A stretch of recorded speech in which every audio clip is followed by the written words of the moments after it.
मध्य प्रदेश में कोरोना के हालात बेकाबू हो चुके हैं। पिछले 24 घंटे में 5,939 पॉजिटिव केस मिले हैं। इस दौरान 24 की मौत हुई है। रोज भोपाल में दर्जनों मौतें हो रही हैं, लेकिन सरकारी रिकॉर्ड्स कुछ और ही कहते हैं। गुरुवार, शुक्रवार, शनिवार को सरकारी रिकॉर्ड के मुताबिक केवल 3 मौत हुई, जबकि अकेले भोपाल के भदभदा विश्राम घाट पर 95 से ज्यादा चिताएं जलती दिखाई पड़ी हैं। लिहाजा सरकारी रिकॉर्ड की तस्दीक करने IBC 24 की टीम रविवार को भदभदा विश्राम घाट पहुंची। शाम 4 बजे तक 28 मृतकों के अंतिम संस्कार की बात कही गई। यानी पिछले 4 दिन में 124 कोरोना मरीजों का अंतिम संस्कार अकेले भदभदा में हुआ। भदभदा विश्राम घाट समिति के सचिव ममतेश ने IBC 24 के जरिए सरकारी रिकॉर्ड को आईना दिखाते हुए बताया कि रोज 30 से 35 कोरोना मरीजों का अंतिम संस्कार हो रहा है यहाँ, जबकि विश्राम घाट में अब कोई जगह तक नहीं बची। अस्पतालों से आने वाले शवों को दूसरे शमशान घाट भेजा जा रहा है। भदभदा विश्राम घाट का जायजा लिया हमारे सहयोगी ने।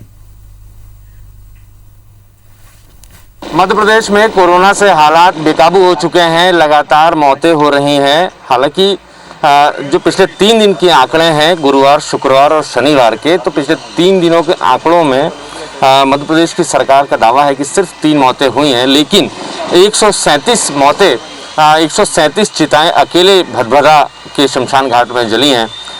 मेरे साथ यहाँ के समिति के लोग भी हैं, उनसे बात करते हैं। ममतेश जी, सरकार का दावा है कि 3 दिनों में सिर्फ 3 मौत हुई है, गुरुवार, शुक्रवार, शनिवार, जबकि 137 लगभग 137 के आसपास चिताएं यहाँ जली हैं। देखिए, मैं आपको बिल्कुल एग्जैक्ट फिगर तीनों दिन के बताता हूँ।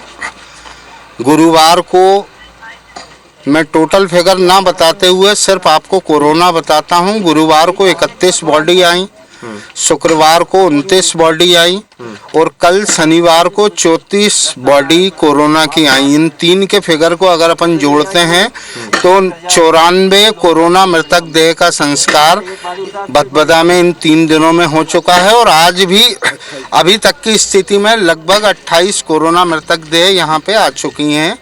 भदभदा के अलावा और भी भोपाल में जो दूसरे शमशान घाट हैं, विश्राम घाट है, वहाँ भी चिताएं जल रही हैं। देखिए, भदभदा के बाद अगर कहीं जा रही हैं हिंदू कोरोना मृतक देह, तो वो सिर्फ सुभाष नगर में जा रही हैं और कहीं नहीं जा रही हैं। और तस्वीरों में, टेलीविजन स्क्रीन पर इस वक्त हमारे दर्शक भी देख के गंभीरता समझ सकते हैं कि कोरोना संक्रमण की क्या गंभीरता है। हालांकि सरकार मध्य प्रदेश की ये ज़रूर दावा कर रही है कि पिछले 3 दिनों में सिर्फ 3 मौतें हुई हैं। जो मेडिकल बुलेटिन जो रोज़ मध्य प्रदेश शासन की तरफ से जारी होता है, उसमें रिकॉर्ड पर सिर्फ शुक्रवार को, गुरुवार को, शुक्रवार को, शनिवार को सिर्फ 1-1 मौतें बताई गई। जबकि इसी शमशान घाट में अभी हमने समिति के लोगों से बातचीत की और सुना कि एवरेज रोज औसतन 30 से 35 लाशें संक्रमित मरीजों की यहाँ पर जलाई जा रही हैं। उम्मीद है कि आने वाले दिनों में मध्य प्रदेश के लोग और जागरूक होंगे और इस संक्रमण की चेन को तोड़ेंगे। कैमरामैन अमरीश के साथ नवीन सिंह, IBC 24 भोपाल।